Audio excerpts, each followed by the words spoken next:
Okay, morning guys. I'm going to give you a little bit of information. I want to talk today about the subject of medieval hunting.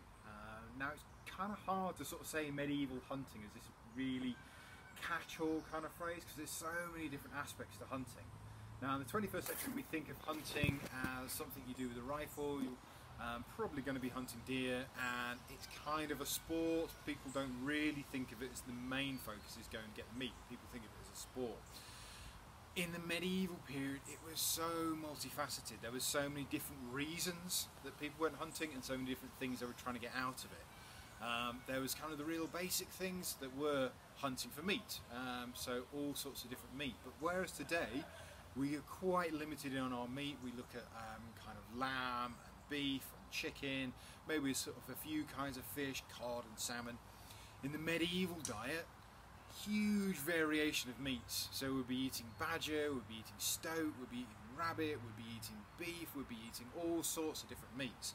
So there's definitely sort of the meat side of things behind hunting, but there's also the kind of the economy side behind it. So as well as the meat, people use all sorts of different parts of the animal: the pelt, the antlers, the hooves, the teeth, even down to the tendons were used out of the animal. So there's the sort of the economic side of it as well as the sort of the nutritional side of it.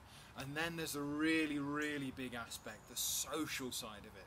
There's a massive area in the medieval world that was reserved for the wealthy, the rich, the nobility, the landed gentry, and they would be hunting for pleasure. And there's a huge amount of effort that went into this.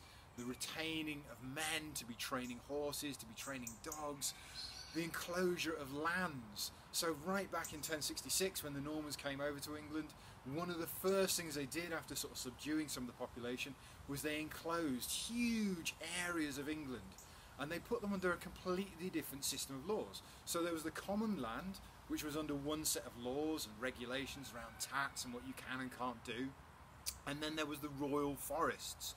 Now you think of a forest as sort of a small area of woodland, but this took up huge amounts of English countryside, and they operated under forest law.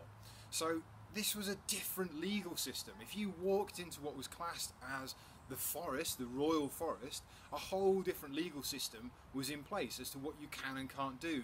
Were you allowed to take wood for your fires out of it? Were you allowed to hunt this animal? What kind of things and movement could you take through it? For example, if you were moving through the wood as a commoner through a royal wood, you couldn't go with a strong bow.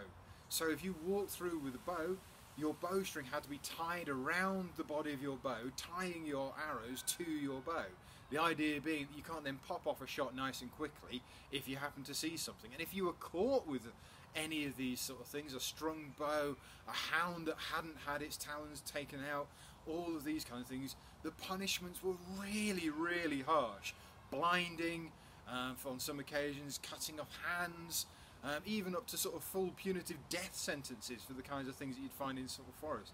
So the hunting on certain kinds of lands, on certain kinds of animals, was incredibly restrictive, down to the king who would allow his nobility or not and invite them to hunt, right down to sort of the poachers who would try and break the laws, and the forestmen who would be maintaining those laws for the nobility. So we're going to go into a little bit of the different kinds of hunting.